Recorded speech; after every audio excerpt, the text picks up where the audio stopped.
This page is the cover of Famimaga 64, issue number 1 and 2, from January 10th and 24th, 1997. It highlights various Nintendo 64 games with baseball theme. Games like Hyperspatial Niter, J-League Perfect Striker, Mini 4 WD Shining Scorpion, and Mario Kart 64. There's also mention of Dragon Quest II is Ultimate Technique Special, Wild Choppers, and some original Thin 64 titles like Chameleon Twist, Blastozer, Turok, and Star Wars. Shadows of the Empire. It teases upcoming 64 releases and provides guides and tips for playing these games. The price is 590 yen. The next page is an advertisement featuring Detective Conan and Crayon Shin-chan in 2 Game Boy games. Detective Conan, Underground Amusement Park Murder Case, is a mystery adventure game for 3,980 yen, with multiple scenarios and endings. Crayon Shin-chan, Aura's Gokugen collection, contains minigames for the same price, including the best 10 minigames from the series and Shin-chan's sister. Both games use a 2 meters password continue feature. The ad also includes screenshots from both games. This page is a full-page advertisement for Gege no Kitaro, Yokai Creator Toru, for the Game Boy. The ad highlights the game's mystery RPG gameplay, where Kitaro and his friends face over 50 different yokai. Players can complete the yokai encyclopedia by encountering all the yokai in the game. It also notes the 4,500 yen price, including tax and 2 meters battery backup, as well as phone numbers for Bandai Game Station and Yokai Info Hotline. Famimaga 64, number 24, January 10, 1997, previews various games for the N64, Super Famicom, and Game Boy. The N64 section highlights J-League Perfect Striker, Super Dragon Quest II, Wild Choppers, Rev Limit, and Hyperspatial Niter Pro Baseball King. Super Famicom coverage focuses on Super Dragon Quest II and Mini 4 WD Shining Scorpion. The issue also includes Famimaga rankings, readers' presents, and a new game calendar. The page lists upcoming 64 games like Wave Race 64, GoldenEye 007, and Mario Kart 64, along with Super Famicom and Game Boy titles. Contact information and a winter holiday break notice, December 27th to January 5th, are also included. The next page features a guide to the specifications table, explaining how to read the game data. It covers the corresponding hardware abbreviations, SFC, GB, N64, etc., genre and storage capacity, backup availability, maximum number of simultaneous players, and compatible peripherals. The page then advertises several games. Mario Kart 64, N64, reveals secret techniques and drifts. Star Wars, Shadows of the Empire, N64, showcases the game's story.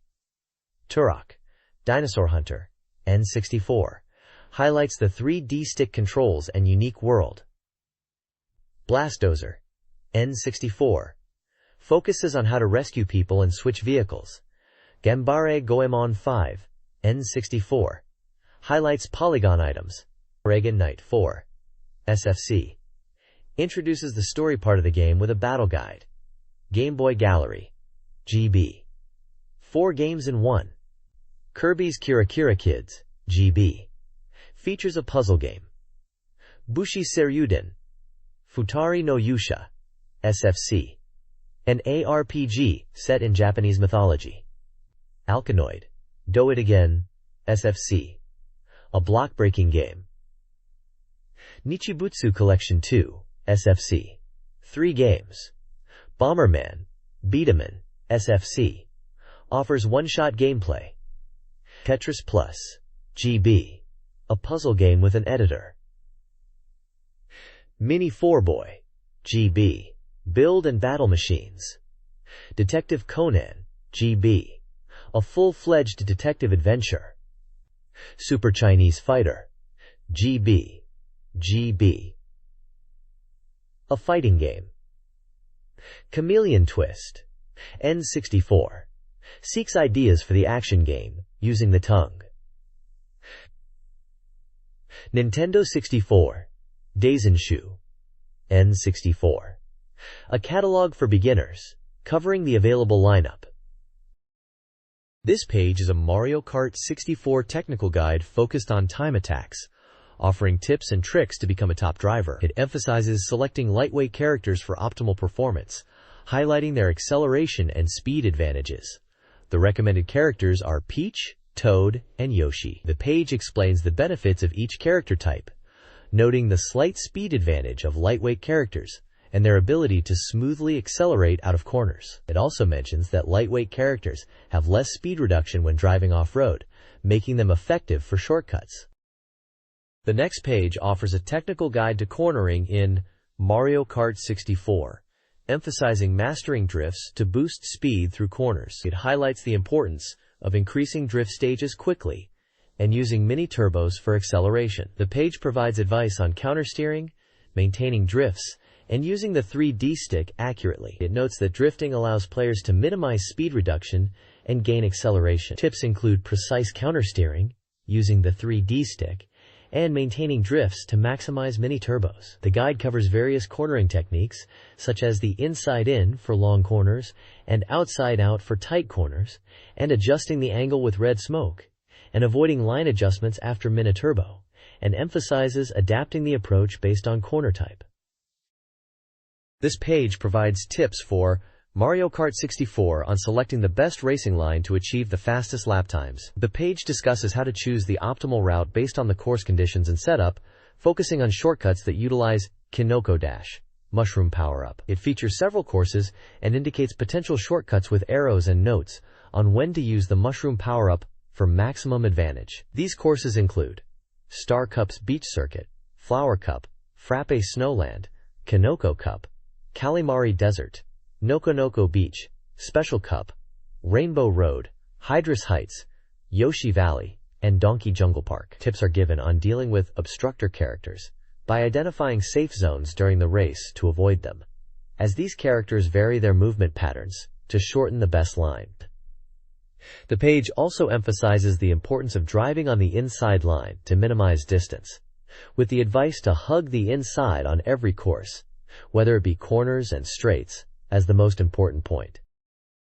The next page continues the Mario Kart 64 guide, focusing on the Luigi circuit, and specifically on drift techniques and mini-turbos. It highlights the importance of precise drifting and mini-turbo usage for achieving fast lap times. The page breaks down the ideal racing line with tips on how to utilize continuous drifting from the first corner, hugging walls to initiate drifts, and using the mushroom power-up in the tunnel. It also offers guidance on adjusting your line during drifts to maintain speed and control, and how to manage your exit angle from the final corner. The editor's best lap and editor's best time are listed as 034, 6, 6, and 14,443 respectively. The notes suggest that even faster times are possible with perfect execution. This page focuses on mastering the Mario circuit in Mario Kart 64. Specifically using drifting and mini-turbos to achieve the fastest lap times.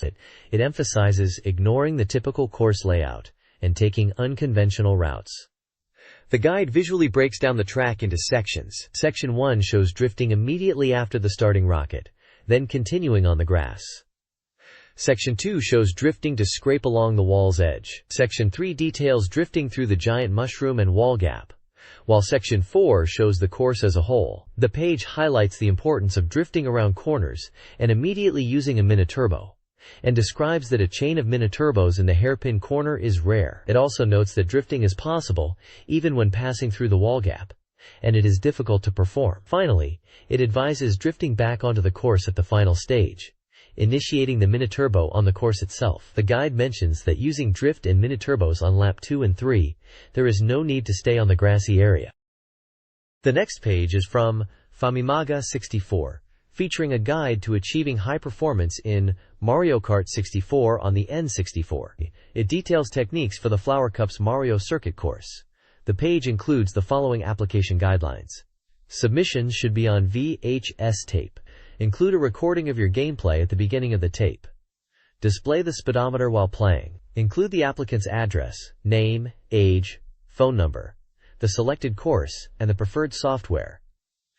N64, SFC, or GB. Ranked up to 3 choices. Submitted to the Famimaga 64 High Performance Maneuver Team. and the deadline for the first round of submissions is January 7, 1997. Second round deadline is January 24, 1997. The page presents tips and tricks for the Mario Circuit course, including using drift to cover speed loss on the slopes, taking shortcuts, using the mushroom item, and entering the tunnel before drifting. It also mentions the editor's best time for the course, with advice on mastering the corners and mini-turbos. Getting a time of 25 seconds is possible. The next page is an advertisement for Star Wars: Shadows of the Empire on the Nintendo 64. It highlights the game as a side story set between episodes V and V, promising a world and graphics that will impress fans. It's scheduled for release in March 1997 for 9,800 yen, with 96 meters of memory, and has a maximum of 4 save slots. The page then introduces Dash Rendar, the protagonist, describing him as a smuggler and skilled pilot. Also touches on his ship.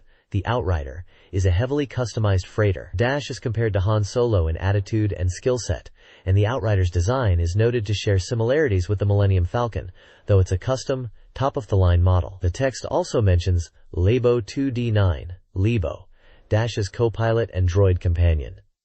There is also a section on how to take out TIE bombers. This page features a focus on enemies, vehicles, and characters from the Empire side and Alliance side in Star Wars: Shadows of the Empire. On the Empire side, Emperor Palpatine and Darth Vader are featured, including a description of Prince Kleiser from the Black Sun Crime Syndicate, and a description of Boba Fett, including how you must face him in-game. Vehicles include the AT-AT, ATAST, and Probe Droid. On the Alliance side, Han Solo and a snowspeeder are featured, and a description of the Swoop, a small anti-gravity machine that you can ride. And there are also covers of the original Star Wars: Shadows of the Empire novels at the bottom. The next page details the opening stage of Star Wars: Shadows of the Empire, focusing on the Battle of Hoth. The stage begins with the player in a snowspeeder taking commands from Luke Skywalker and engaging in an attack run against the Atatwalkers, which includes the famous scene of wrapping cables around their legs. Several screenshots showcase the gameplay and include cockpit view of the snowspeeder, Atwalkers, and an Atwalkerst, and also include the view of the player attacking ground troops and the Wampa monster. The page emphasizes the recreation of iconic movie moments, showing the player taking on ATSTS, and even highlights a commando stage set within the rebel base, where you must fight with blasters and face down waves of Imperial troops, and even culminates in a dash to the Outrider spaceship. This page continues coverage of Star Wars: Shadows of the Empire on the N64. It shows screenshots from the game's initial space combat and Hoth stages. The space combat stage involves piloting the Outrider in a dogfight against TIE fighters, where players must target and shoot down enemy ships, and blue crosshairs indicate which ships to attack with missiles. The Hoth stages feature intense close-quarters combat on the moving platforms of the Hoth train, where players must avoid obstacles and enemies. Screenshots show the character running and jumping through the environment, with health and laser power gauges visible. The page highlights the importance of timing and reflexes in the Hoth train segments, emphasizing the need to dodge obstacles and combat enemies using the laser gun. Be wary of enemy droids riding the trains, and also the Imperial trooper on the swoop bike as enemies. A side section discusses Shadows of the Empire toys, noting that they offer a unique perspective on the characters and vehicles. This page is an advert for the Nintendo 64 game Blastozer, scheduled for release in March of 1997 for 9,800 yen.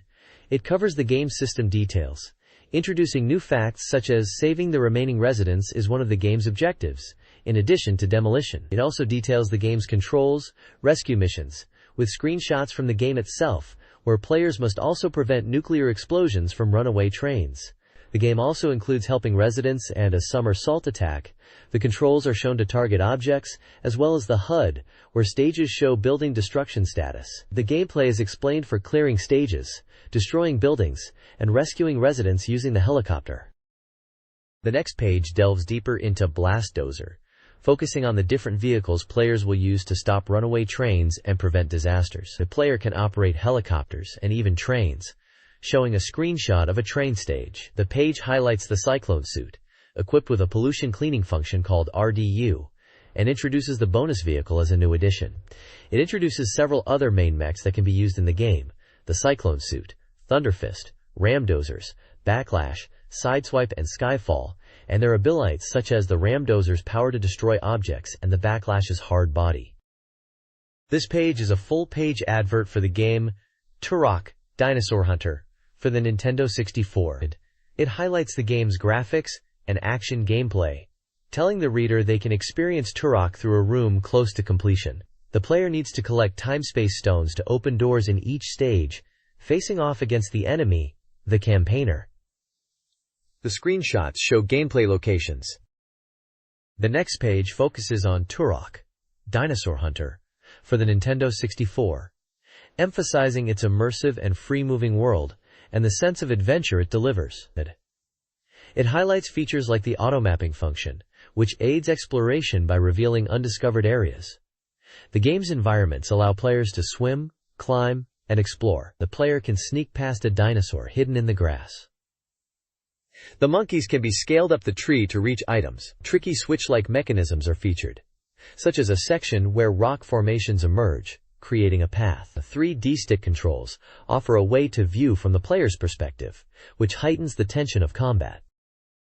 The next page delves into the enemies of Turok: Dinosaur Hunter for the Nintendo 64, emphasizing their unique behaviors driven by AI. Each enemy type, from the low-intelligence ones that relentlessly pursue you to the cunning ones with distinct attack patterns, requires a strategic approach. The page showcases various enemy types, including a hulking brute that charges when approached, biomonsters relentlessly hunting you, and a giant mantis boss emerging from a stone statue in a scene that exemplifies the game's sudden encounters. One must understand how to fight enemies, and also to consider their attributes and character. The page also notes that a tactical mind is needed, and states how being able to create situations such as causing dinosaurs to attack people are all possible. This page from the magazine discusses Turok: Dinosaur Hunter on the Nintendo 64, describing the game's various environments, including jungles, ruins, and alternate dimensions. Players must collect time stones to progress. The page highlights the dangers and rewards of the warp holes, emphasizing the risks and valuable items found within. Screenshots reveal a temple-like structure, a tunnel with strategically placed items, and an eerie blue vortex. It also touches on the stage progression, noting the shift in atmosphere and the appearance of new, formidable enemies, including a skeleton-like enemy. The page warns of traps and obstacles, urging caution. A final screenshot shows the player facing off against an enemy in a stone-enclosed area. The next page features Ganbare Goemon 5 for the Nintendo 64, advertising the game's completion with improved graphics and a focus on Japanese aesthetics. It highlights 25 items appearing in the game, showcasing the series' transition to polygon graphics while maintaining a traditional atmosphere. Screenshots preview in-game locations and character models. The page mentions the developer KCE Osaka and an unconfirmed release date, along with the price of 9,800 yen. The page also shows a variety of food items featured in the game, such as mikan, ringo, dango, takoyaki, castella, senbei, and many more. The reviewer comments on where the items might be from and their purpose in the game, such as restoring health.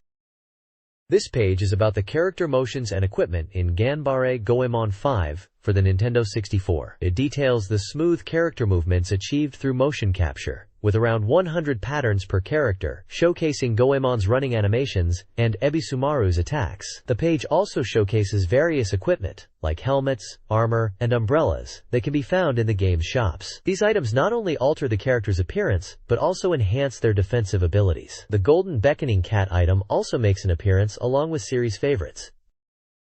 This page is an advert for the Nintendo 64 game Wild Choppers by Seta, set to be released in March 1997 for 9,800 yen. It highlights the game's features, including detailed analysis of the sample room, the missile's trajectory, and the destruction of buildings. The game involves fully armed terrorists, and players take on the role of one of 8 soldiers fighting against them by piloting a combat helicopter. The advert promises new information about the game, including an interview with the president of Seta.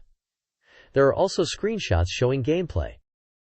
The next page discusses the keys to success in Wild Choppers, focusing on selecting the right aircraft and mastering the controls and screen displays. It emphasizes that choosing the right aircraft is essential, highlighting the importance of speed, shield strength, acceleration, and destructive power, and that players should find an aircraft that suits their playstyle. The page also delves into the RC-like controls of the aircraft, with the left position stick, and the various screen displays. The various screen displays are explained, including the special weapons window, the overall map, the prisoner window, and the target window, each providing different types of information to aid the player in combat. It gives you information about the number of remaining targets for the mission, prisoner locations, and the overall map displaying target positions and friend or foe locations. There is a gameplay screenshot of the first mission, Destroy the Radar, where the player must destroy all radar facilities. There is also an image of a player holding a Nintendo 64 controller.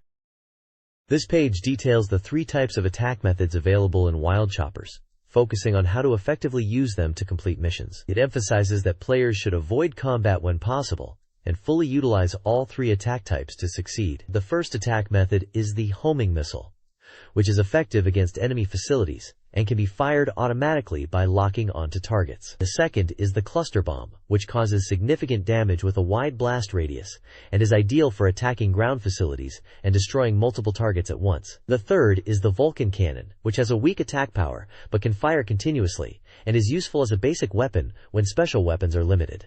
The page also includes tips for rescuing prisoners, such as locating rescue helicopters and guiding friendly soldiers to the extraction point. There are screenshots showing the homing missile, cluster bomb, and Vulcan cannon in action, highlighting their effectiveness against different types of targets. It warns that the protection of helicopters is an important part of the mission. There is also a section with a top-secret label featuring an editor's flight log titled Born to be Wild, which provides additional gameplay insights and strategies for destroying enemy facilities.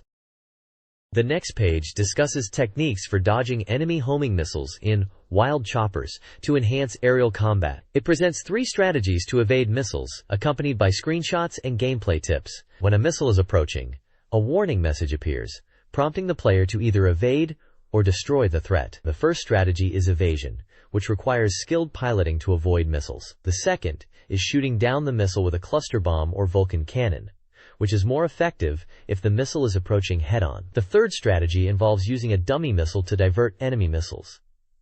The dummy missile lures the homing missile away from the player's helicopter, providing a safe escape. This is a very reliable method for dodging missiles, especially when surrounded by numerous enemies. There is also a section titled Editor Yi's Flight Log, Born to be Wild, Combat Technique Edition. This section contains insights and observations from the game's editor, including a close call due to accidental button presses, and comments on the game's difficulty and demanding gameplay. The editor notes that players must sometimes sacrifice prisoners during the missions. The next page is about Rev Limit for the N64, a racing game scheduled for release in March '97 by Seta, priced at 9,800 yen. The game aims to recreate the feel of real-world driving with its 3D stick controls. Releasing the stick replicates the handling of a real car. It describes how tilting the 3D stick affects the car's handling, mentioning that sharper turns require larger stick movements, and small adjustments are needed for minor corrections. After a collision, letting go of the stick returns the car to a straight position. There are tips for driving in night and rainy conditions, advising careful operation due to reduced visibility from water spray. The increasing engine noise indicates approaching rival cars, assisting in judging distance and overtaking. Also, driving in the evening has limited change from driving in the day. This page showcases the racing game Rev Limit for the N64, highlighting 2 sample circuits. The game, scheduled for release in March '97 by Seta, has a price of 9,800 yen. Circuit A is described as a high-speed course with many corners, starting from a wide road and progressing through mountain and town sections. It's labeled as beginner-friendly, allowing players to maintain speed through corners, but caution is advised when overtaking. Circuit B features a narrow road that makes overtaking difficult. It starts in a town with cobblestone roads, providing a unique driving experience. A key is to identify the few paved sections to gain an advantage. The article also gives advice on driving in different course types, such as mountainous regions needing to avoid collisions and losing speed, tunnel driving, and bridge crossings with European designs. It also mentions that cobblestone roads can reduce grip, requiring careful control. This page features an interview with Mr. Jun Fujimoto, the president of Seta, focusing on their initial 64 software releases. Seta is developing a modem system and brainwave input system for the Nintendo 64. The interview touches on games like Wild Choppers, where the 3D stick controls are key, and how the game semi-automatizes one of the 3 axes of control to make the game easier to play. The discussion extends to Rev Limit, addressing how car performance changes based on the player's driving style and other cars in the game. Mr. Fujimoto emphasizes the importance of AI in these games, enabling realistic scenarios and driving experiences. He touches on the challenge of bringing a game like Rev Limit to the N64 due to the crew's workload. The page includes screenshots from Wild Choppers and Rev Limit to show gameplay.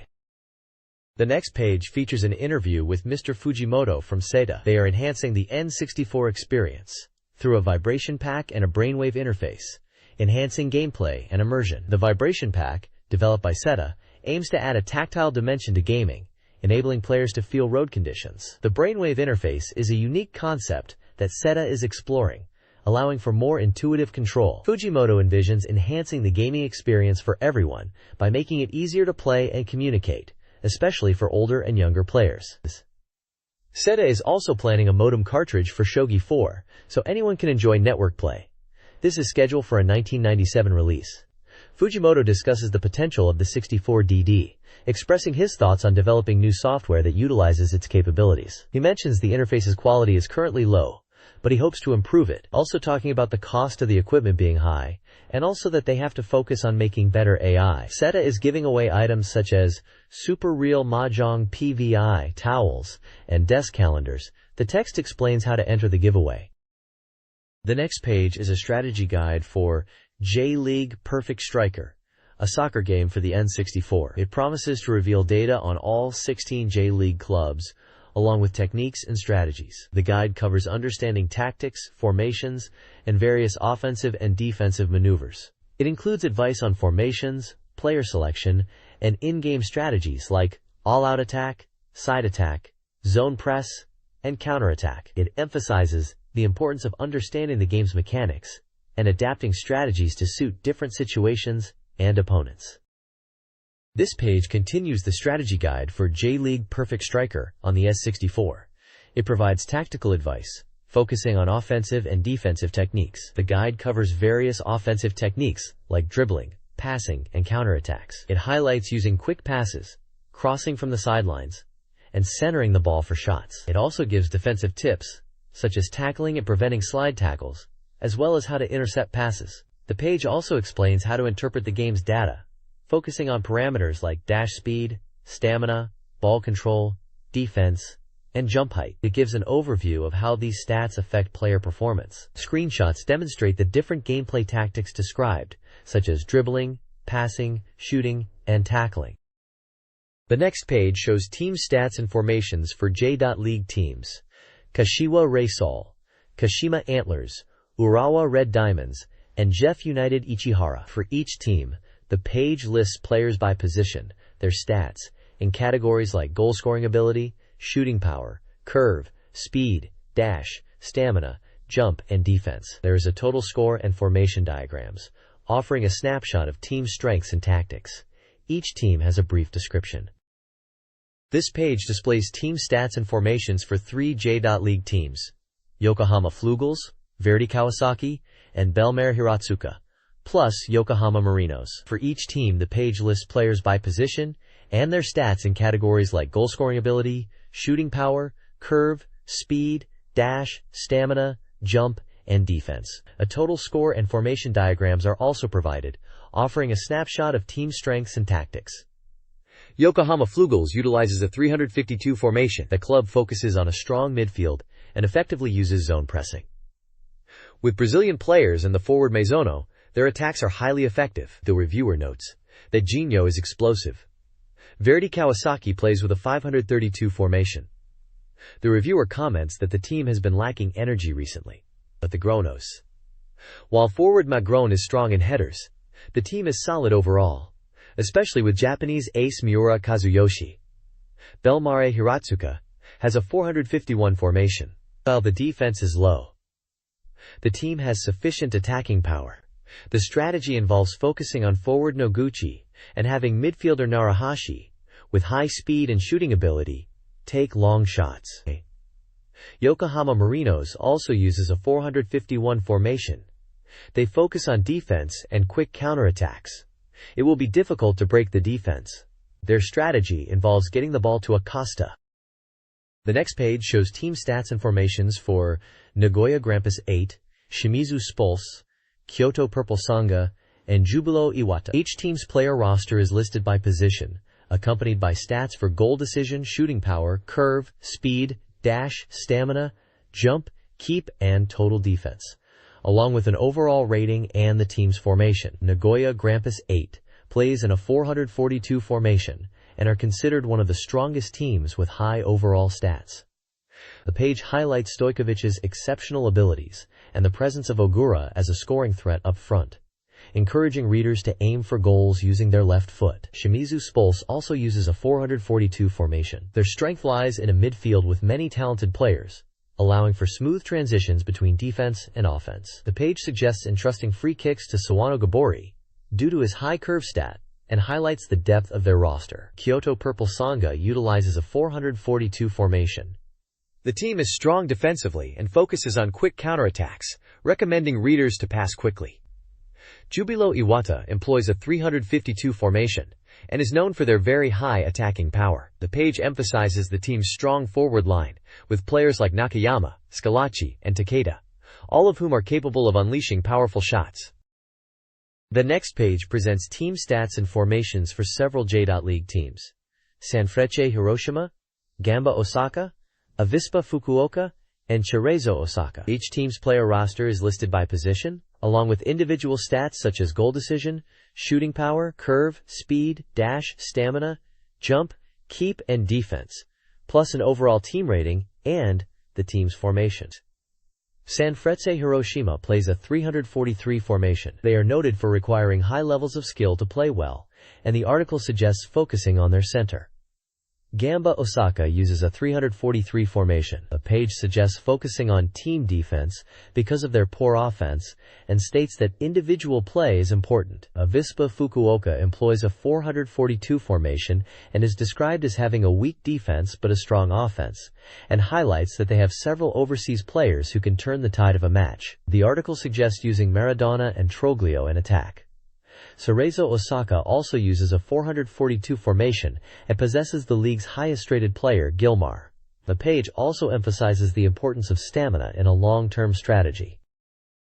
This page provides a walkthrough for Dragon Quest II, focusing on the towns of Isis, Boltgar, and Baharata. It emphasizes character personalities and provides information relevant to those locations. The page also details the desert town, and offers tips for navigating the area and finding the pyramid, along with the shops in Isis and equipment they sell. The page includes information on equipable items, like weapons and armor, with a table that lists the item, its price, and which classes can equip it. The table lists items like steel swords, holy lances, iron axes, and armor.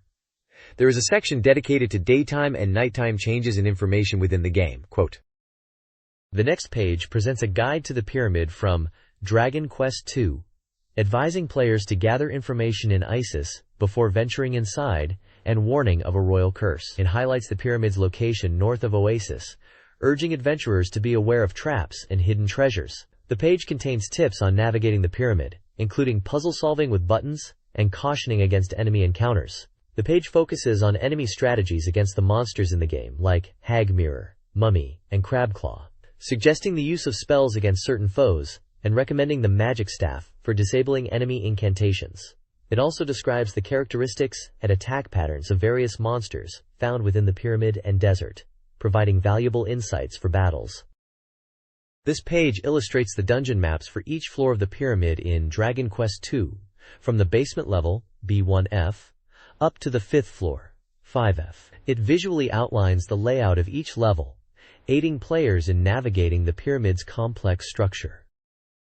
The next page focuses on the port town of Portoga in Dragon Quest II Wine. It highlights the town's location beyond the Romaria checkpoint, and tasks players with fulfilling the king's wish to acquire a ship by reporting events in the east. The page features details on the town's shop inventory, including items like herbs, antidotes, holy water, chimera wings, and full moon herbs, as well as the armor and weapon shops. It lists equipment such as the iron sword, axe, iron whip, iron armor, iron shield, and cloak of darkness, noting which classes can equip them. Furthermore, the page provides information on nearby monsters like the Wandering Armor, Healer, Druid, Buriadog, and Deathflapper. It is also a reminder to revisit dungeons with the Thief's Key and Magic Key to unlock doors, listing the number of doors in towns and castles such as Eliahan, Romaria, Asaram, and Isis Castle. This page details the town of Baharata in Dragon Quest II Eyes, focusing on the eastern exit from Asaram, and the cave that serves as a passage to the east. It warns of stronger enemies appearing after exiting the passage. The page explains that Baharata's cave is northeast of the town and rumored to be inhabited by kidnappers, and explores 2 dungeon levels, B1F and B2F. The only staircase to B2F is in the southeast room and includes dungeon maps with tips.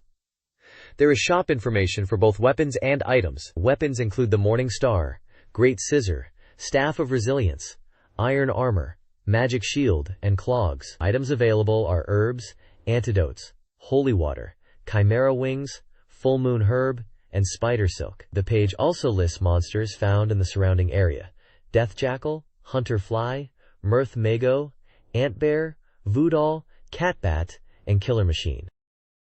This page offers a guide on how personality affects character growth in Dragon Quest VI. It highlights how to effectively manage and leverage character personalities to your advantage during gameplay. It covers how personalities influence stat growth, and offers information on items that can change a character's personality, including equipment and books. The page provides lists of accessories like Mohican Wig, Ruby Bangle, Tattoo of Anger, Bracelet of the Brave, Stylish Glasses, Rosary of Love, Baby Sling, Metal Jacket, Gold Necklace, Ring of Swiftness, Power Belt, Golden Beak, Golden Tiara, Slime Earrings, Ring of Kindness, Bewitching Underpants, Bracelet of Strength, Rabbit Tail, Hipster Bandana, Figurine and Garter Belt, and books like Book of Gentleness, Spoiled Brat Book, Book of Etiquette, Book that Sharpens the Mind, Secret of Strength, Book of Fortune, Tomboy Book, Sad Tale, Courage 100X if you lose you're done, Humor Book, and Sneaky Book, and their effects on personality. There is a table detailing the personality traits of characters with symbols showing how the 5 characteristics of strength, agility, stamina, intelligence, and luck are affected positively, negatively, or not at all, as well as screenshots from the game and character stats. The next page is a strategy guide for Shining Scorer, Let's and Go, a mini 4WD racing game. It includes a story chart outlining the various races and events in the game, from Asahicho to S.Egg City, including events like the Saga Cup Race, Kurosawa Tiamen Race, Dash King Race, Fujiyoshi Game Center Race, Spring Race, Mini 4 Green Cup, Rio vs. Kai Event Race, and more. The guide emphasizes that the story progresses through races, focusing on winning or placing within the top 3. It explains how the story branches depending on race results and highlights character interactions and events, noting even Drive Tsuchiya makes an appearance. The page also features gameplay tips, noting that players can retry races, and that the story will alter slightly depending on race results. It shows the results screen for a race, indicating the top racers and their times. The page also warns players to pay attention to their car's setup, and that it is easier to win the spring race if they enter it after they win against Kurosawa, and that it is possible to game over if you fail 3 times. This page continues the strategy guide for Shining Scorer, Let's and Go, walking you through the early races and events. The guide starts with the Asahi Town course, where you'll encounter Gao, and they recommend using a 4-to-1 gear ratio and a Shin Saber 600. Then there is the Saga Cup race against the Seima brothers. And after this you will race the Kurosawa Tiamen race, so use a roller with a rubber ring and gain 100 to 200 points. Winning will unlock the Shining Scorpion machine. The guide then goes on to discuss the race with Mikuni Tokichi at Haruna Hill, then the straight course, and also the races against Fujiyoshi at the arcade. It also highlights the spring race, advising to try to stay under 1 minute 45 seconds. Parts recommendations include the narrow one-way wheels and the super counter gear, with a tip not to rush the start in the official preliminary race.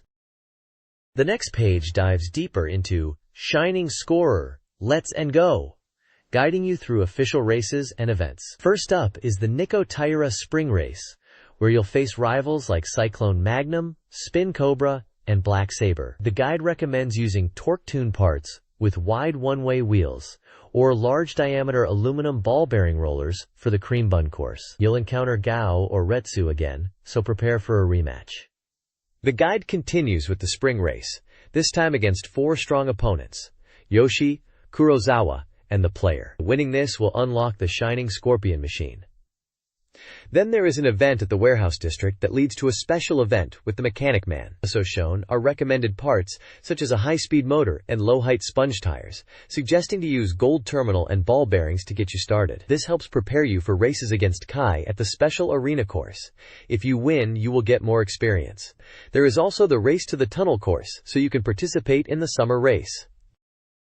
The next page is dedicated to Shining Scorer, Let's and Go, with details of the summer race. It starts with Fujiyoshi's revenge plan and the location of the seaside park, where the player will face rival machines like Cyclone Magnum, Neo Tridagger ZMC, and Brocken G. The page highlights that Dr. Mikuni's attacks will become fierce, and players should target Spin Cobra. The page also mentions the long-run summer race, which circles a mountain and requires careful gear ratio to prevent course outs. A guide suggests using a speed-oriented setup with large diameter, low-height sponge tires. There is also a 4-player practice run on the Jet Coaster course, with Fujiyoshi as the target. The goal is to practice for races and adjust settings between each of the 3 attempts. Finally, there is also information about Fujiyoshi vs. Gen event, the summer race course with a straight and hairpin turns, some recommended parts like Ultra Dash, and the importance of the peak power of motors for optimal performance.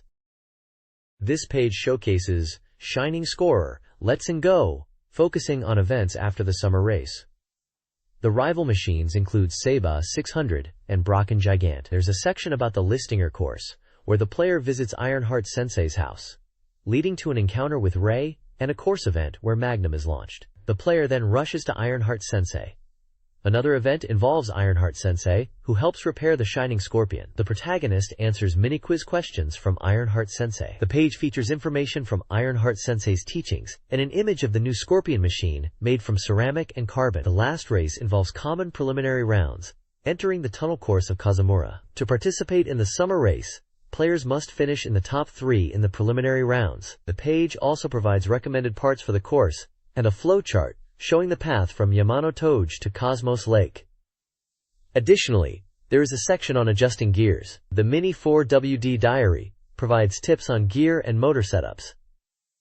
The page also lists new parts like Hyperdash motor, low-height sponge tires, and stabilizers. This page highlights gameplay elements of Shining Scorer, Let's and Go. It recommends using ultra-fast gears and large-diameter one-way wheels, and buying a hollow hard shaft. There's a section dedicated to navigating the Karakazi village, emphasizing saving before entering due to the high level of opponents. It details time and race 3 battles, where you must win 3 times to advance, with the possibility of a loser comeback battle if defeated. And in time and races, the straight course favors motor and gear upgrades. The page introduces rivals, and discusses Last Ticket, challenges where players try to make it into the top 3. If successful, they can participate in official races like the spring and summer tournaments. The article also covers Time and Race 18 at the straight course, where you race against Fujiyoshi and other characters.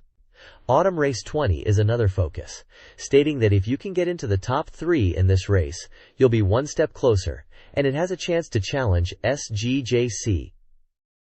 There's a game over screen and a Mini 4WD ranking, showcasing high scores. The Mini 4WD Diary section discusses player skill levels and how the ranking system works, emphasizing the importance of winning races against stronger opponents to increase your rank. It highlights that your ranking score is more important, and that the higher the rank on the Mini 4WD ranking list, the better the skill level. This page previews the lead-up to the last battle in Shining Scorer, Let's and Go. In Asahi Town, Retsu, Go, and Ryo gather at Sagami Model Shop before the final showdown, emphasizing the point of no return once you enter Asahi Town. S.G.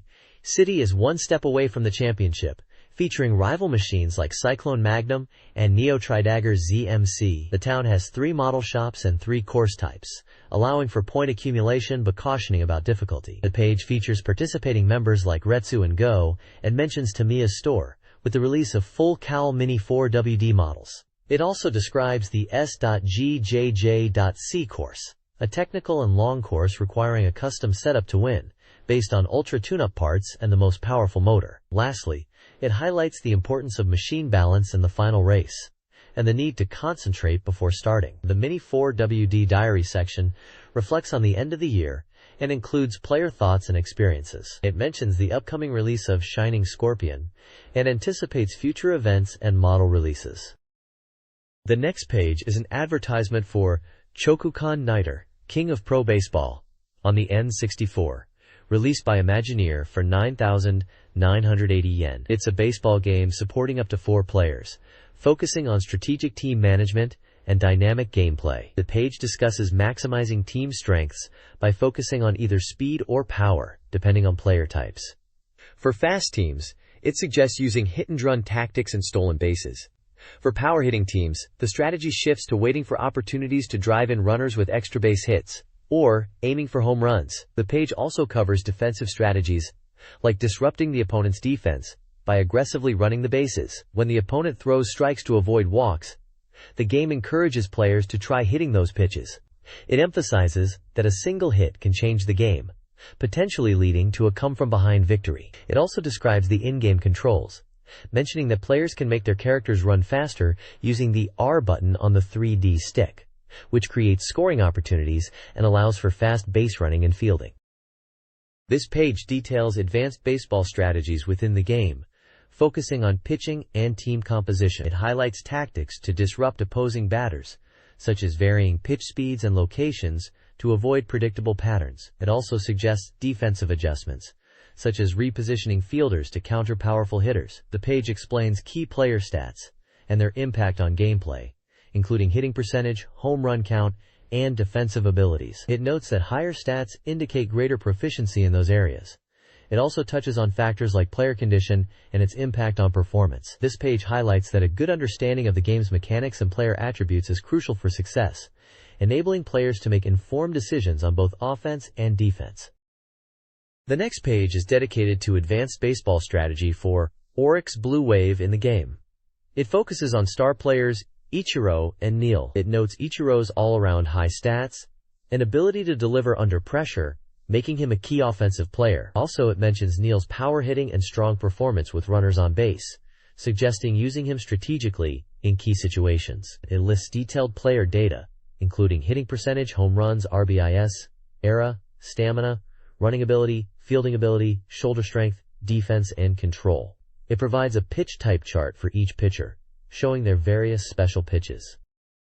This page focuses on the Nippon Ham Fighters baseball team, analyzing their strengths and weaknesses, particularly their balanced offense and defense. It spotlights key players like Tanaka and Brito, describing their abilities and roles within the team's strategy. Tanaka is noted for his all-around skills as a hitter and fielder, making him a central player. Brito is highlighted as a power hitter and versatile outfielder. The page includes player data, although I will not list this info, listing various statistics. Pitcher data is also provided, outlining their different pitch types. Finally, the page highlights pitchers like Nishizaki, known for his fastball, and Shimazaki, praised for his control. The next page focuses on the Seibu Lions baseball team, highlighting notable players and their stats, skipping listing these. It mentions players like Jackson, Cooper, Kiyohara, and Suzuki, showcasing their positions and strengths. Nishizaki is highlighted as a pitcher with a 150 km/h fastball. Watanabe is described as a relief pitcher with a variety of pitches.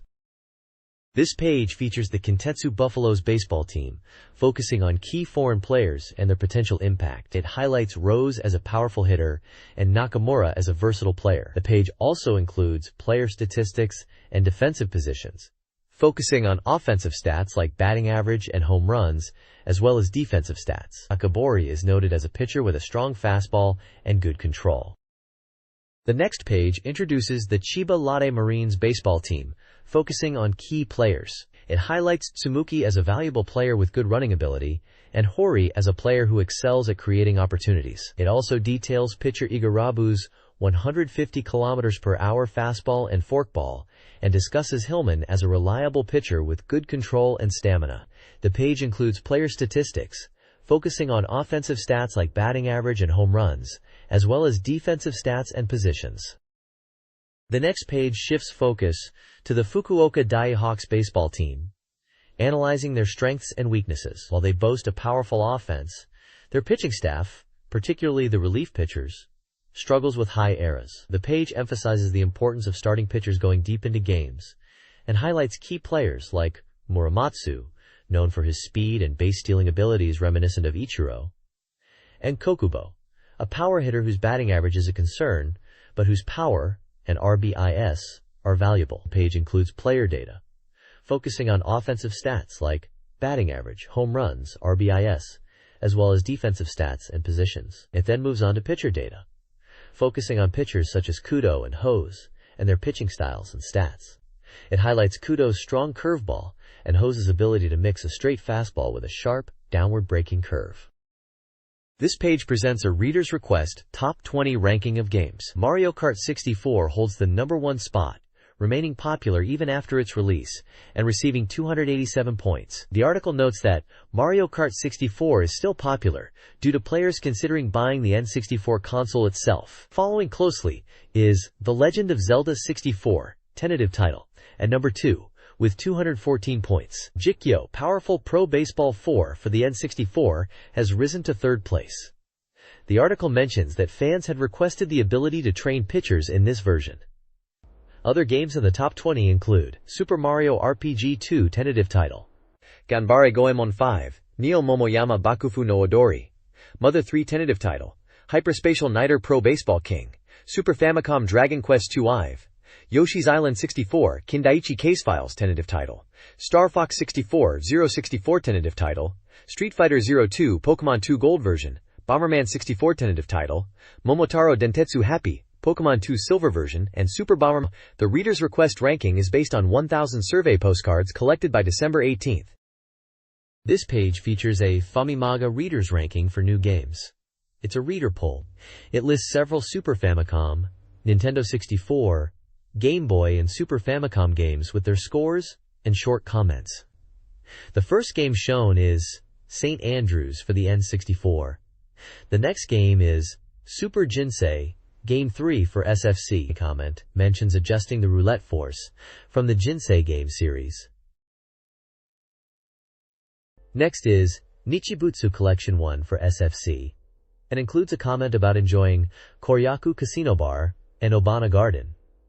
Then it is Parlor Mini 4 for SFC, and mentions it is the 4th in the series, and features the popular pachinko machine Taisho Gensan. Dragon Quest II I for Super Famicom is next, described as more than just a remake with new systems, items, and minigames. Versus Collection for SFC is next, with the comment mentioning enjoying 4 kinds of competitive games like puzzle and action.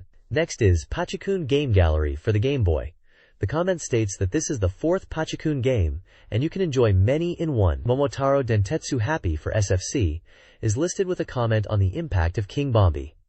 It highlights the ease of becoming the lowest ranked player. A reviewer from Aichi Prefecture, Ichikawa Toyo, enjoys playing with everyone, while another from Oita Prefecture, Furuyama Koichi, desires a mode that can be enjoyed by one person. The next page features a Famimaga 64 ranking box, providing reader reviews for various games across different platforms. First up is Super Donkey Kong 3 for the Super Famicom. Reviewers praise the improved graphics compared to previous entries, while some find the DK coin collecting enjoyable, and others highlight the well-designed bonus stages. Next is Fushigi no Dungeon GB Tsukikage Mura no Kaibutsu for the Game Boy, described as a light-hearted game that's easy to pick up and play. Following is Momotaro Collection 2 for Game Boy. It features minigames starring a character called Midori Onyoni from the game Momotaro Dentetsu Gaiden and Momotaro Dentetsu Engeki. Finally, Namco Gallery Volume 2 for Game Boy is listed, described as a collection of 4 games from the Namco brand. This page features the weekly sales ranking for games during 2 weeks, December 2nd to December 8th, and December 9th to December 15th.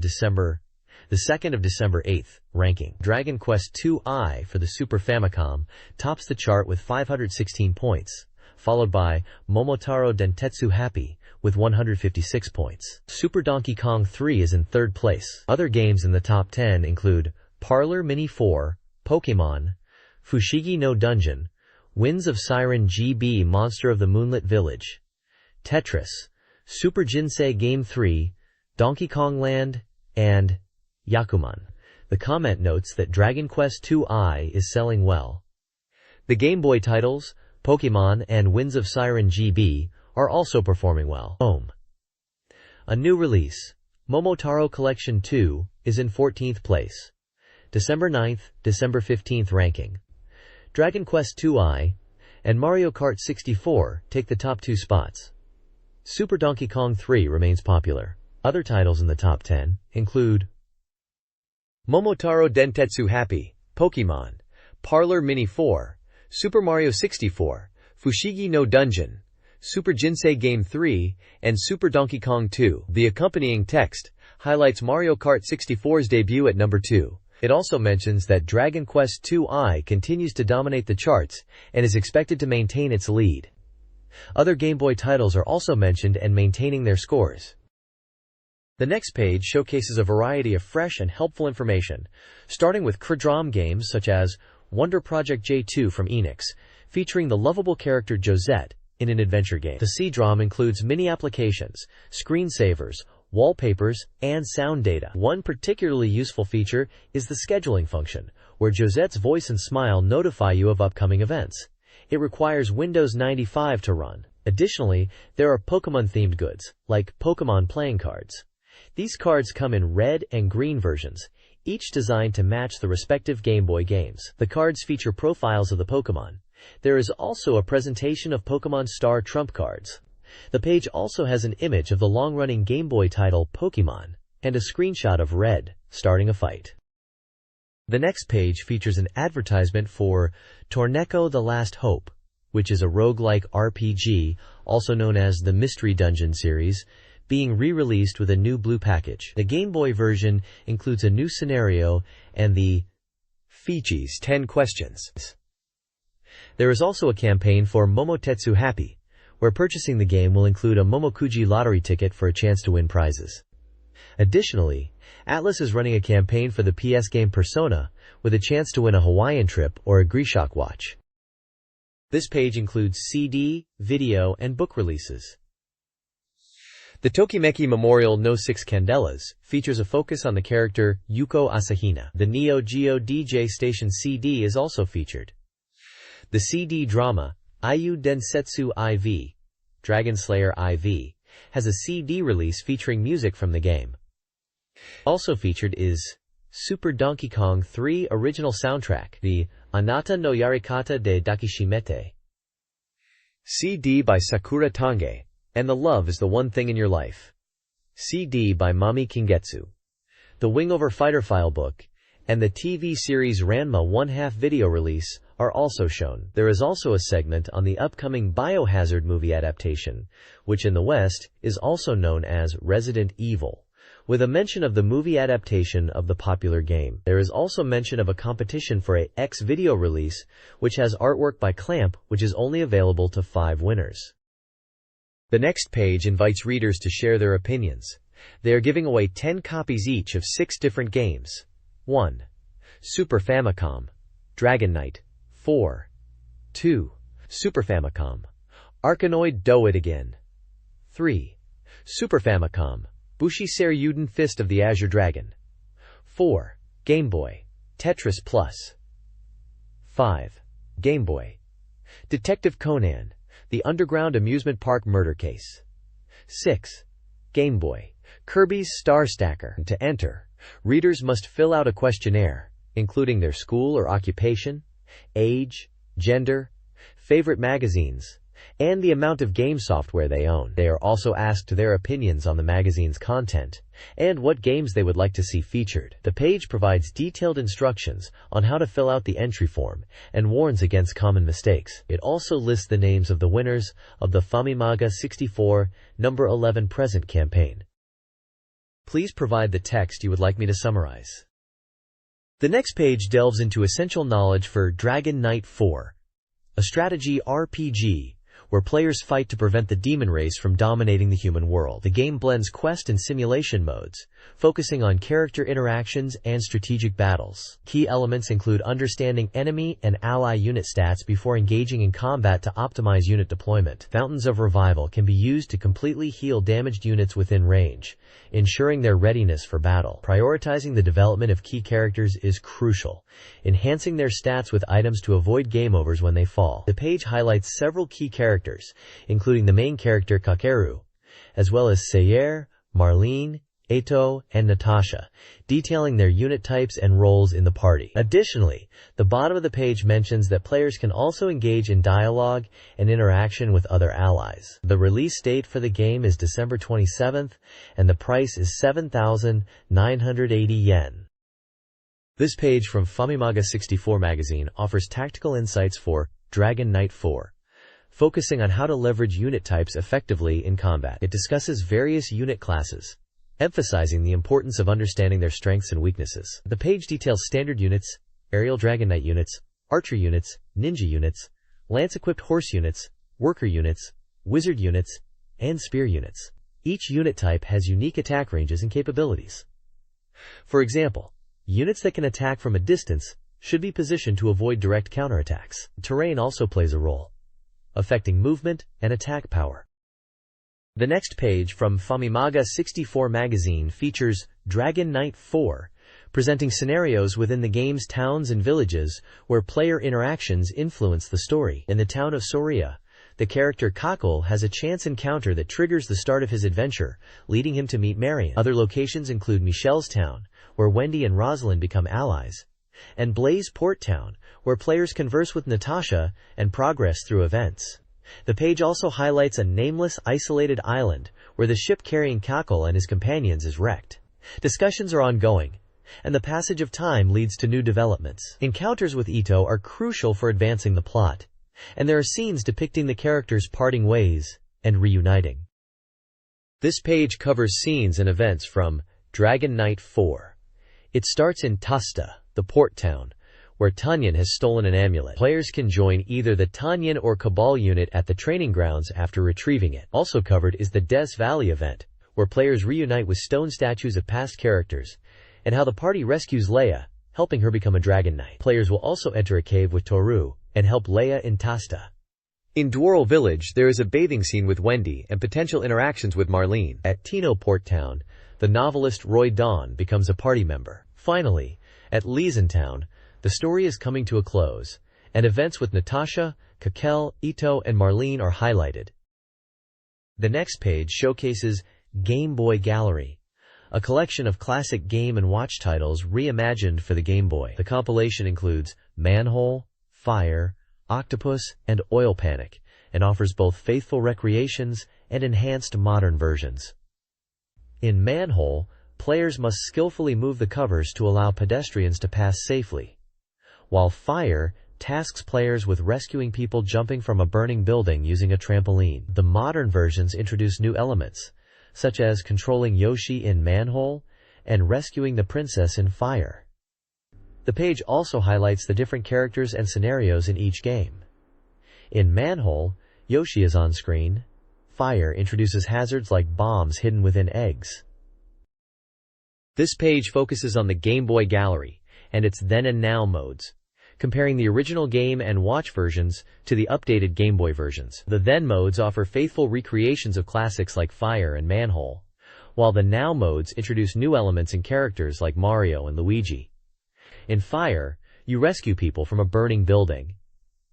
Collecting stars in the game unlocks new features in the gallery corner, which showcases classic Game & Watch titles. A high score lets players view a catalog of Game & Watch titles. The Octopus section details the gameplay of both modes, where you aim to retrieve treasure from the ocean floor while avoiding the octopus's tentacles. In the Now mode, the octopus shoots ink, and grabbing the treasure requires careful timing. Finally, Oil Panic tasks players with catching falling oil in buckets and transferring it to a container. A bucket that is full will have to be passed to Yoshi. The next page is an introduction to Kirby's Kirikiri Kids, a puzzle game where you match and clear blocks to collect stars. The page highlights the simple gameplay mechanic of eliminating blocks by sandwiching them between matching blocks, and collecting stars is the goal, and is achieved by sandwiching them between blocks. The game features different block types, including star blocks, which are key to the game's objective, and bomb blocks, which clear rows.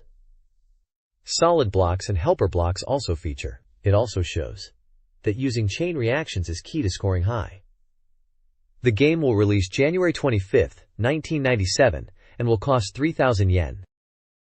This page dives deeper into the gameplay of Kirby's Kirikiri Kids, outlining the modes available. It touts the game as easy to pick up, with the core mechanic being collecting stars. There are 4 main modes, each with varying difficulty.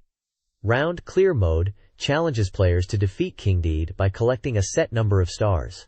There are characters who dance at halftime, and the game has bonus graphics when you clear the modes. Challenge and Time Attack modes provide time challenges, where players compete for high scores. Lastly, a 2-player versus mode is available, where players can send blocks to hinder their opponent. The game keeps records of high scores, which can be viewed at any time. The page shows a punch icon that indicates the opponent's attack strength. The next page is an advertisement for the Super Famicom game Bushi Seryuden Futari no Yusha. Bushi, Tale of the Blue Dragon, The Two Heroes. An action RPG where players take on the role of Jin, a warrior tasked with defeating the evil god Umi no Anigami, Sea Brother God, using the power of Magatama. The game is set in ancient Japan and combines action and puzzle elements. The ad highlights that even players not good at action games can enjoy this game. The page also introduces some of the characters. Jin, the protagonist, Rakuwa, a girl who turns into a monster, Nami, who is the character Jin has grown up with, and Umi no Anigami, the Sea Brother God. So the tutorial section of the game is explained, where the character Ido teaches the battle mechanics. The sea tower can be destroyed using Magatama, and the island is the final battleground. This page details the battle system of Bushi Seryuden Futari no Yusha on the Super Famicom. It emphasizes strategic battles, where you have a limited number of turns to defeat enemies. The game features turn-based combat, where moving also allows enemies to move, so plan your movements carefully. You can attack first or defend depending on the situation. When in a battle scene, the system is turn-based. Plan your move to ensure you win. There are 2 different types of battles. The page also explains the importance of managing action counts to succeed in battles, and some of the moves you can use. Action points are used when fighting in battles. The game has a partner character named Rakuwa, who has 4 abilities, including the ability to transport Jin to high places. Jin can also be used to attack by throwing, and also use a shield. By leveling up Rakuwa's level, you are able to use special attacks. The next page is an advertisement for Arkanoid, Do It Again on the Super Famicom, SFC. Scheduled for release on January 15, 1997, for 4,980 yen. Arkanoid is back. This version includes 9 types of power-ups for the Valis paddle. There's a 2-player mode, including a cooperative mode and a versus mode for up to 3 players. You can also create your own levels in the edit mode. The page details various items, including break, disruption, catch, slow, thunder, expand, one-up, laser, and mega ball. These items change the ball's color and properties, allow you to break blocks, fire lasers, or split the ball into multiple projectiles. There's also a versus mode, where 2 players compete to clear the screen first. The page hints at original stages that can be made in edit mode, with the possibility of challenging friends. It suggests trying the Nagoya shot technique, implying a unique gameplay style. The next page is an advertisement for Super Gomoku Narabe Shogi from Nihon Busan for the Super Famicom, set to release on December 27th. It includes the classic games Mahjong, Shogi, and Gomoku Narabe, each with various modes.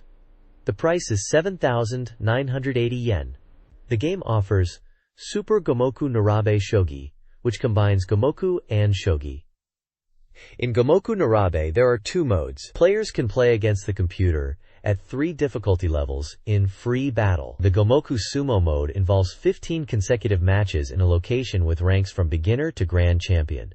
The Shogi portion features 3 modes. Free battle allows players to select an opponent's level. Joseki battle lets you play using typical shogi formations. Shogi Sumo is similar to Gomoku Sumo, with a ranking system. Mahjong Hanjoki features 3 Mahjong modes, where the opponent becomes stronger as you level up, and also features different types of matches, 2, 3, and 4 players. The game includes 16 characters to play against, with different playstyles. In free battle, you can choose from 16 opponents. There's a retro mode for playing classic arcade Mahjong games. The page displays screenshots from Royal Mahjong and Zhanggu. The page also mentions that the computer opponents range from beginner to pro level. There is a description of a Mahjong game from 1982 and another from 1983. This page is an advertisement for Bomberman Beat-A-Man for the Super Famicom, which is described as a shooting game where the player controls Beat-A-Man and shoots Beat-A-Man at bombs to create chain reactions. The advert highlights key gameplay elements, such as aiming and destroying targets, using curve shots, and 4-player battles where players compete to hit each other with Bobdama. Winning battles unlocks custom parts to upgrade Blademan, and the player can also create their own Blademan with customized faces, limbs, and colors. The game also features power-ups like Power Wing, Beater Blade, and Giant Bomb. The page showcases screenshots of the game, including the preview stage, gameplay screen, and victory pose. The price is 5,980 yen and allows a maximum of 4 players to play and up to 5 with a multiplayer. This page is an advertisement for Tetris Plus on the Game Boy, emphasizing the story element of the puzzle game. The game introduces 2 new modes alongside the classic Tetris gameplay. In puzzle mode, players guide Professor and his assistant through world locations, solving puzzle challenges. Edit mode enables players to design custom stages with traps and obstacles. The advert highlights Professor and his assistant and showcases in-game screenshots from the puzzle mode. It also mentions that the game features versus mode and edit mode, offering a total of 4 modes. The game's selling price is 3,980 yen, with an expected release date of December 27th, and also details the multiplayer capabilities and the use of a communication cable. Next page is an advertisement for Mini 4-Boy for the Game Boy, where players can tune up their machines and compete with friends. The game features over 32,000 possible machine combinations. Players can buy parts to tune up their Mini 4WD, customize their machine, race against rivals, and even snatch parts from defeated opponents. It also highlights the parts shop, test runs, and multiplayer battles. The game is compatible with the Game Boy Color, supporting 13 colors, and includes a simulation mode and communication cable support. The game will be released on December 27th, and will cost 4,980 yen. The next page is an advertisement for Detective Conan, the underground amusement park murder case for the Game Boy. The text describes the game as an adventure where you solve a murder case in an amusement park. The game features 3 cases in locations like a roller coaster, a giant maze, and a haunted house. Players interrogate suspects and find clues. The text mentions minigames, including a crane game and a skateboarding game, and emphasizes the importance of making correct deductions and solving the case. The page also shows screenshots of the game, including scenes of the characters and gameplay. This page is an advertisement for Super Chinese Fighter GB. It highlights the game's features, including a versus mode for 2-player battles, a circuit mode where players use items acquired through a roulette, and the ability to customize characters with special moves. The page showcases various characters like Goofire, astrologers, and Jack. It also mentions that the game allows players to battle with the same character using different additional skills, and features 12 playable characters from the Super Chinese series. The game is slated for a December 28th release and will cost 3,980 yen. The next page is a promotional flyer from the Japanese Postal Service, showcasing their new stamp releases for 1997. The featured stamps commemorate various events, including the Nagano Olympics, Stamp Collecting Week, the 50th anniversary of the House of Councillors, and cultural figures like the novelist Kota Rohan. It lists release dates for stamps tied to themes like Letter Writing Day, high school correspondence education, and climate change agreements. The flyer also includes information on how to find more details about new stamp issues through postal services and a phone hotline. The first stamp of 1997 features famous Japanese entertainers. This page is an advertisement for the Hyper TV Shield, a product by Suncrest designed to protect eyesight while gaming. It claims to cut ultraviolet rays, reduce glare and flickering, minimize color bleeding, improve screen clarity, and reduce eye strain. The ad includes a testimonial from a customer named Naoto Takada from Osaka, who says the Shield improved his vision after it worsened from gaming. There's data from the National Yokohama Hospital showing reduced eye strain with the Shield during a 60-minute gaming session. The ad also has the endorsement of the Tokyo Vision Recovery Center, highlighting how it helps prevent declining vision. The ad provides a list of product types and prices, and includes contact information for Suncrests, including their phone number and customer service hours, along with instructions on how to order via postcard or phone. The next page features Famimaga Land, described as a popular pre-release game facility that's free to enter every weekend. The facility is closed on December 28th and will reopen on January 4th, 1997. The advert notes that every Sunday is Member Day, encouraging readers to register through a registration card included in Famimaga Weekly. Registered members who visit get a 1,000 yen transportation allowance. It provides directions via public transportation, including junior lines, the Yurakucho subway line, and bus routes. Upcoming playable games for January 11th and 12th include Kirby's Dream Land 3, Daytona USA Circuit Edition, Tomb Raider, and Fighting Network Rings. The page warns that the list of playable games is subject to change. The page also lists games that are planned for release between January 17th and 23rd, such as Professional Baseball Star, Civilizard Magical Lineage, and F1 Team Operation Simulation. There is a preview for the next issue of Famitsu Weekly, which includes Tobal 2, Dragon Knight 4, and Angelique Special 2. There is also a preview of game guides, such as New Super Robot Wars, Raystorm, and Tenkai Makyu, the Fourth Apocalypse. This page is an advertisement for a contest hosted by Famimaga 64 and Japan System Supply, inviting readers to submit monster designs and tongue technique ideas for the game Chameleon Twist. Prizes include having their idea featured in the game, receiving a product and being listed in the staff roles, and special Famimaga 64 goods. The page details two contests, one for original monster designs and another for ideas on how to use the chameleon's tongue. It highlights the importance of unique monster concepts and gameplay tactics. There are example monster designs that include Haripon and Biterfly. It also includes the mention of a monster with a hammer. The next page showcases the Chameleon Twist contest, where Famimaga 64 is inviting players to submit ideas for new ways to use the chameleon's tongue. The game's unique feature is the ability to move the chameleon's tongue in 3Ds, and they're seeking creative techniques. The page also encourages players to think of innovative ways to defend themselves using the tongue. There are screenshots illustrating different tongue techniques, such as using it like a rope to climb, defend, and using it to move your body by hooking it to something. The submission deadline is January 23rd, and entries should include name, address, age, and phone number. The winning entries will be announced in the March 21st issue of Famimaga 64. The bottom of the page features more screenshots from the game, showcasing different test stages and environments, including fully 3D fields, underwater levels, and scenes with castle-themed enemies. It also mentions that the game is about 20% complete and is scheduled for release in November of the following year. This page is focused on hidden events and techniques in the Momotetsu series and Dragon Quest II-I. It highlights super techniques for the games and offers tips on how to discover hidden events. For example, it details locations to investigate in Momotetsu Happy on the Super Famicom to trigger events, such as exploring hot springs in specific cities. It mentions a quiz in Miyazaki, where finding a certain spot in a screenshot leads to music-related questions.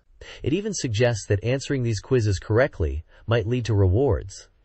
The page also talks about visiting the music room in the game, which has the ability to play songs. It shows various locations to trigger specific events in the game, along with associated character interactions. The next page showcases hidden elements in Fushigi no Dungeon, Furai no Shiren, GB Tsukikage Mura no Kaibutsu for the Game Boy, also known as Mystery Dungeon, Shiren the Wanderer GB Monster of the Moonlit Village. It provides a same dungeon play guide, explaining how to replay dungeons in the exact same state. This involves starting 2 games, reaching the village with the same number of turns, clearing the first floor, and remembering the terrain and item locations. The page also introduces 2 hidden modes, O-Make mode and Debug mode. To access O-Make mode, the player must input a sequence on the options screen. The Debug mode has different button combinations. A mini-game called Tatakimakure is shown, where you have to hit something. There is also a way to move 8 steps on the dungeon map.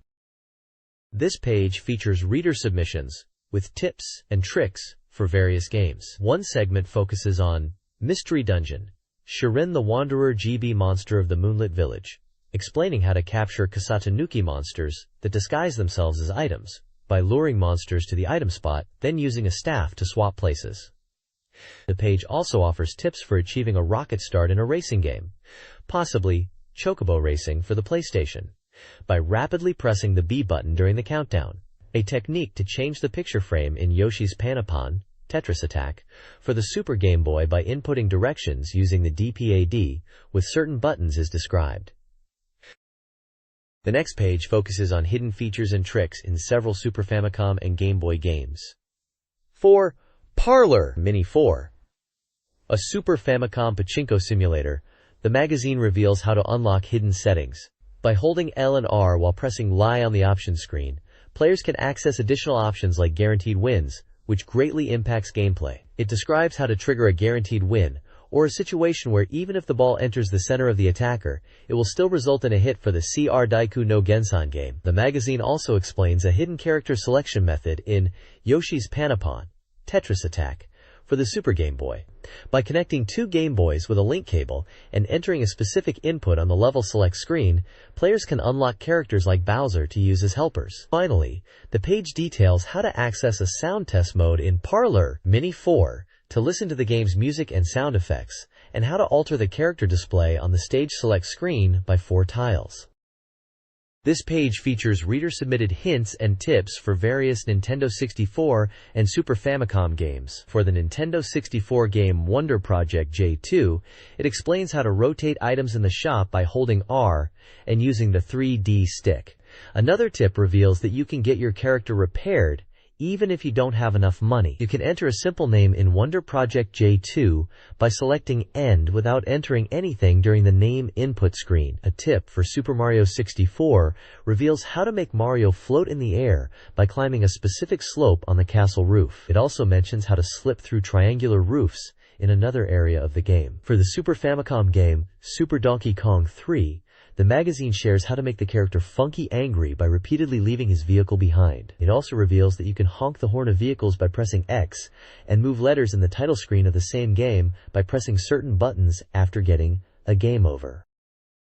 The next page has tips and tricks for Game Boy and Super Famicom games, along with a reader submission section. For the Game Boy, there are tips for Siren GB Tale of the Moon Shadow Village. One tip explains how to reposition characters. Another reveals how to make the character's sprite visible by pressing select to see the character's orientation when the window is not visible. One more tip explains how to avoid being blown back to the inn in dungeons by avoiding it when possible. The Super Famicom tip is for Marvelous, Another Treasure Island, which describes how to get through a swamp in the 4th chapter without taking damage by using Dion's dash shoes or Jack's jump shoes. The page also includes a section where readers can submit their own tips and tricks to the magazine, with prizes awarded for the best submissions. The prize tiers range from gold coins, silver coins, bronze coins, and wood coins. The page also includes the fax number for submissions and guidelines for submissions. The page also contains an ad for Namco Gallery Volume 2, describing how to access a special ranking screen and bonus graphics. This page focuses on tricks and tips for Dragon Quest II on the Super Famicom. It begins with a strategy for defeating Orochi, recommending using the Rura spell to escape the cave.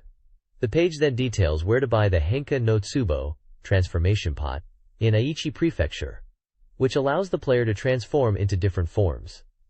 One tip explains the advantage of the Henka no Tsubo, stating that certain forms can buy items that cannot be purchased normally. Additionally, The page covers using Rukanan spells to lower an enemy's defense and ways to restore defense.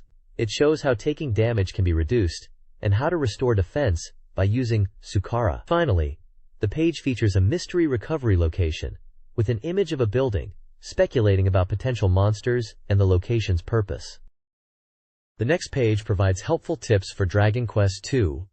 First, you can change character names by finding a specific priest somewhere in the world. Be warned, changing a name like will require a hefty fee. You can also change the names of party members and bags. Next, it explains how to remove a cursed item without losing it. If a character has a cursed item and you want to change their job at the Dharma Temple, you can remove the curse during the job change, keeping both the character and the item. The provided lists show different item names. There is also a section dedicated to finding a secret cat in Isis Castle at night, and a method for quickly recovering stamina by using the slot machines. The page continues with a combat tips section, warning against entering dangerous areas early in the game where strong enemies appear, especially near the town of Kazab. Another combat tip is regarding confused fighters and how to command them. Finally, it introduces how to quickly change from night to day using the Ranaruta spell, and gives a trick regarding the pyramid, stating, when you are outside the pyramid, use a wing of the wyvern to get past an invisible ceiling. This page is an advert for the Satellaview, a satellite modem add-on for the Super Famicom.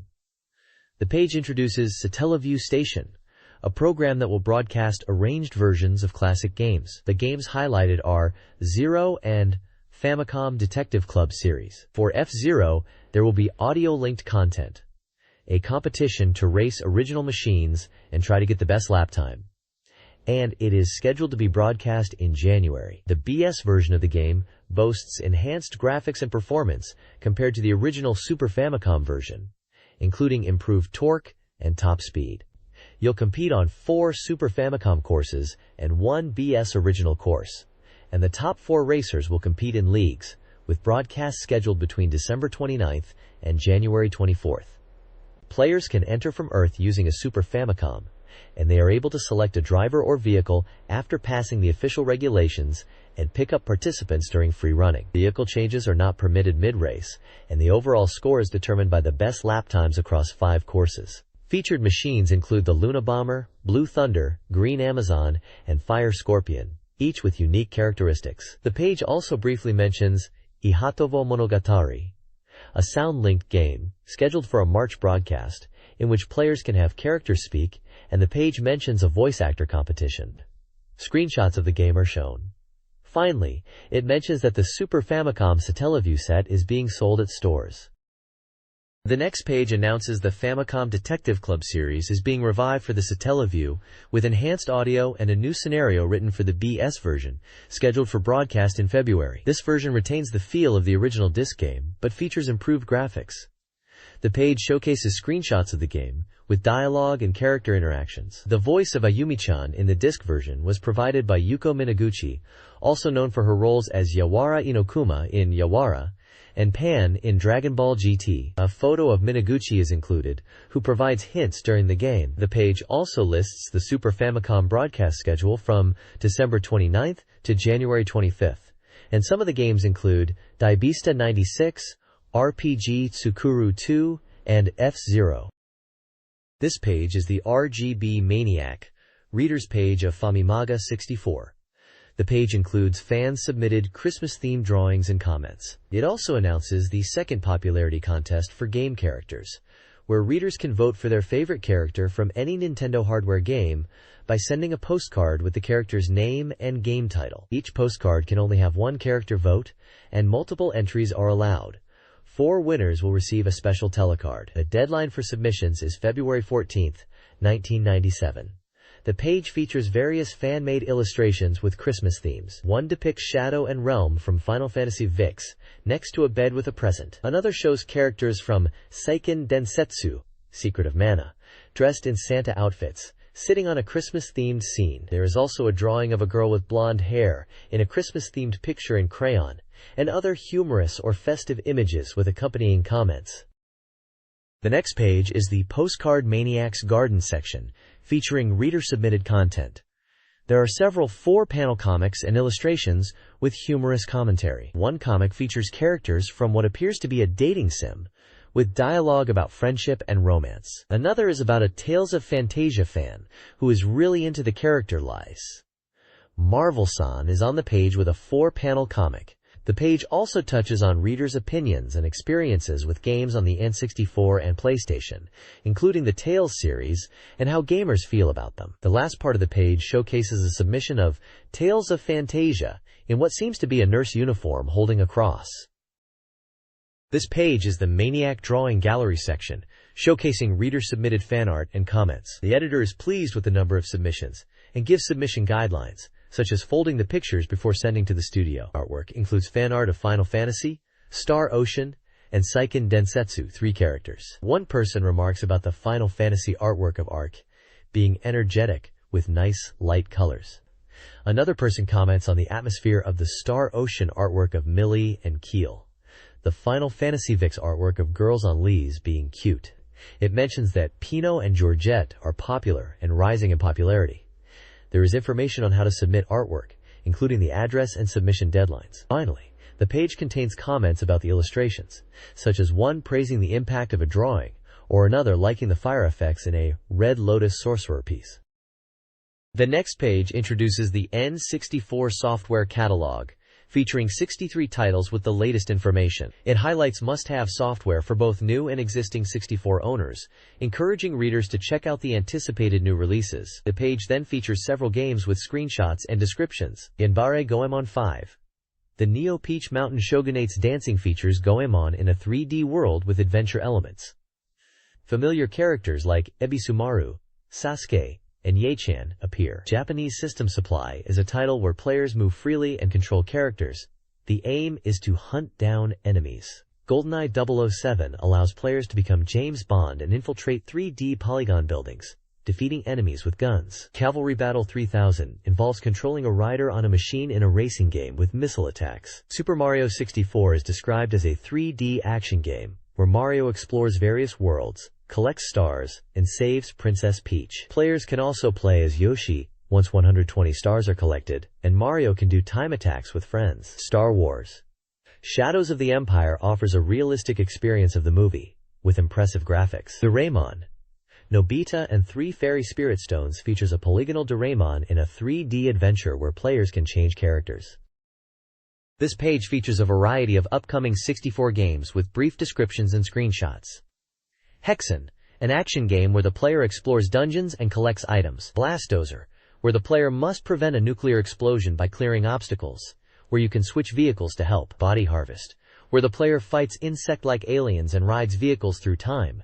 And Yoshi's Island 64, with charming graphics, where the feel of the original is retained and you throw eggs. Troublemakers is presented as an action game with robots, and Ultra Donkey Kong is also previewed, although the name is tentative. Bomberman 64 is mentioned as the newest entry in the popular series, while Star Fox 64 promises intense aerial combat. Climber is also mentioned as an upcoming action game. Sonic Wings Assault is a 3D polygon shooting game. Last of all, Turok is a 3D action game that tasks the player to protect the land using weapons. The next page is an overview of upcoming 64 games. Wild Choppers is a 3D shooting game where you pilot a helicopter and must destroy enemy bases. Kirby's Air Ride, tentative title, is a racing game with action elements, and the character is riding in a vehicle, still in development. Wave Race 64, a jet ski racing game with realistic water physics, with 4 different characters to choose from, and customizable jet skis. Kotobuki Systems, Kemco, shows Blade and Barrel, a 3D survival action game where players pilot helicopters and tanks in a futuristic setting. Mario Kart 64, an update to the popular Super Mario Kart with enhanced battle mode and up to 4 players. A multi-racing championship, an upcoming title with both on-road and off-road courses. The game has dynamic weather and time of day. 064, tentative title, a high-speed racing game in a futuristic setting, currently under development. Rev Limit, a racing game where you can tune your car and manage your team. This page features a variety of upcoming and newly released Nintendo 64 games. Human Grand Prix, a full 3D racing game still in development. Bucky O'Hare, a fully armed buggy game where you can customize your buggy to compete in races. Dual Heroes, a fighting game featuring characters designed by Keita Amemiya, set on a ruined Earth, where fighters battle for supremacy. There's also an N64 trivia section that discusses the 64DD. It's a peripheral with high-fidelity magnetic discs and 4 MB of storage capacity. Soccer 64, a soccer game from Hudson Soft that was exhibited at a show. J-League Perfect Striker, a soccer game from Konami, featuring motion-captured players and the ability to experience the game with realistic commentary. J-League Dynamite Soccer 64, a soccer game coming in February 1997 with 3D stick controls and updated data. J-League Live 64, a soccer game featuring various camera angles. The next page features more Nintendo 64 games. Ultra Space Time Pro Baseball King from Imagineer allows you to create your own original players and customize their appearance and batting/pitching forms. JICU Powerful Pro Baseball 4 from Konami features enhanced 3D graphics and controls, as well as an improved success mode for training players. There's also golf games such as Hudson's Power League 64, Konami's JICU Golf Tournament 97, and Nintendo's unnamed golf game, Haiku no St. Andrews, focuses on recreating famous golf courses.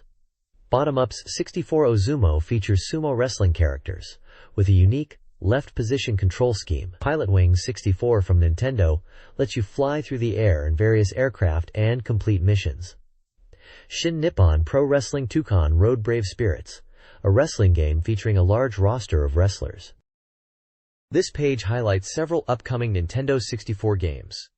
First up is Super Mario RPG 2, tentative title, from Nintendo. Mahou Seiki l'Arc-en-Ciel El-Teal, tentative title, is a role-playing game where you control a party of 3 young boys. The game features 3D environments and polygon graphics. Jungle Emperor, Kimba the White Lion, is an adventure game based on the work of Osamu Tezuka, with Nintendo working with Tezuka Productions. Wonder Project J2. Corlo no Mori no Josette, an adventure game from Enix, is about interacting with an artificial girl named Josette. Your choices will affect her personality and abilities. Mission Impossible, an adventure game from Victor Interactive Software, based on the Tom Cruise movie, puts you in the role of a character from the film in a 3D adventure. Creator, tentative title, from Nintendo, involves creating dinosaurs and other extinct creatures. SimCity 2000, tentative title, from Imagineer, is a port of the popular city-building simulation game, Chojiku Yosai Macross, Another Dimension, tentative title, an adventure simulation game from Tommy, based on the anime series Macross, where you pilot a transforming Valkyrie fighter. Kindaichi Shonen no Jikenbo, tentative title, an adventure game from Hudson, based on the popular manga and TV drama, is also mentioned. The next page is a catalog of N64 software, focusing on various mahjong, shogi, aigo, and puzzle games. Mahjong Master from Konami lets you focus on your opponent's faces. Athena has a mahjong game with problems to solve, and Hudson has Pro Mahjong Kiwame 64 with a variety of modes. Video System is releasing the Mahjong 64, while Imagineer has an untitled mahjong game in development. Toei's Mahjong 64 focuses on individual characters and their personalities, while Imagineer has an untitled board game, Reasons. N64 Knowledge 2 introduces the Rumble Pack, which is compatible with Star Fox 64. Morita Shogi 64 lets you match wits with AI, while Saikyu Habu Shogi lets you play against expressive characters. The page also mentions a communication cartridge for shogi and a fast-paced aigo game titled Thunderclap. ET and Esoft is releasing an untitled puzzle game, and Kuonpa is an action puzzle game for up to 4 players. This page is an advertisement for Super Bomberman 5 on the Super Famicom. It is advertised as an action title where you battle with characters you've created. It includes a new battle mode with enjoyable matchups and new items like the landmine bomb. The screenshots show various characters, and the gameplay, also shown, is character customization and point allocation to allocate ability values. This page also states that the winner can play a bowling minigame and has a release date of February 28, 1997. The next page is an advert for the Game Boy puzzle game Zoop, where you destroy blocks coming from 4 directions. The aim is to prevent them from entering the central arena by shooting matching patterns. The advert mentions the game features items like the pattern bomb and includes details such as the release date of January 31, 1997, and the price of 2,800 yen. Also advertised is the Nintendo 64 game Kiwame 64 Pro Mahjong, which includes training modes for Mahjong quizzes, hand quizzes, fortune-telling diagnosis, and luck diagnosis. You can practice your skills and learn from lectures by professional Mahjong players. The price is 9,800 yen. A screenshot of the training mode is shown. A Mahjong puzzle is also present, where you must decide which tile to discard for the most effective play. This page presents a new release information guide, detailing upcoming games for both the Nintendo 64 and Super Famicom. For the Nintendo 64, notable titles include Star Wars, Shadows of the Empire, Blastozer, and G-League Dynamite Soccer 64, alongside other games like Sonic Wings Assault and Pro Mahjong Kiwame 64. Release dates and prices are specified where available. The Super Famicom section features games such as Mask, Arkanoid Ode Again, Super Bomberman 5, and Parlor Mini 5. Release dates and prices are also listed here. Other titles include Fighting Ice Hockey and Ringing ni Kakero. The next page provides release information for Game Boy and Virtual Boy games, as well as peripherals. For the Game Boy, it lists titles like Tetris Plus, Mini 4-Boy, and Detective Conan, Underground Amusement Park Murder Case, with their respective prices and release dates in December 1996. Other games include Super Chinese Fighter GB, Super Black Base Pocket, Derby Stallion 2, Kirby's Star Stacker, Zoop, and Game Boy Gallery. Virtual Boy games such as Stardust, Proteus Zone, and Out of the Death Mount are also mentioned, along with the Nintendo 64 Rumble Pack, priced at 1,400 yen. A small section is dedicated to tips and insider information. Additionally, there's a calendar view showing the release date and price for Super Famimaga 64DX. This page is a full-page advertisement for Konami's G-League Soccer, Perfect Striker, and Mahjong Master for the Nintendo 64. J-League Soccer boasts realistic graphics and gameplay, featuring J-League teams and players. Mahjong Master promises an authentic Mahjong experience with a variety of modes. This page is an advertisement for Konami's J-League Perfect Striker on the Nintendo 64. It highlights the game's hard impact, showcasing in-game graphics of soccer players in action, along with smaller screenshots of the gameplay interface, and also mentions a manufacturer's suggested retail price of 9,800 yen. The next page is a full-page advertisement for the Mario Kart 64 time trial campaign. It encourages players to achieve their best times, with opportunities to win original merchandise and prizes. The campaign includes rewards, such as a license card for clearing a specific time on Mario Circuit, a chance to win a gold-colored controller, and the opportunity for top players to compete in a grand championship.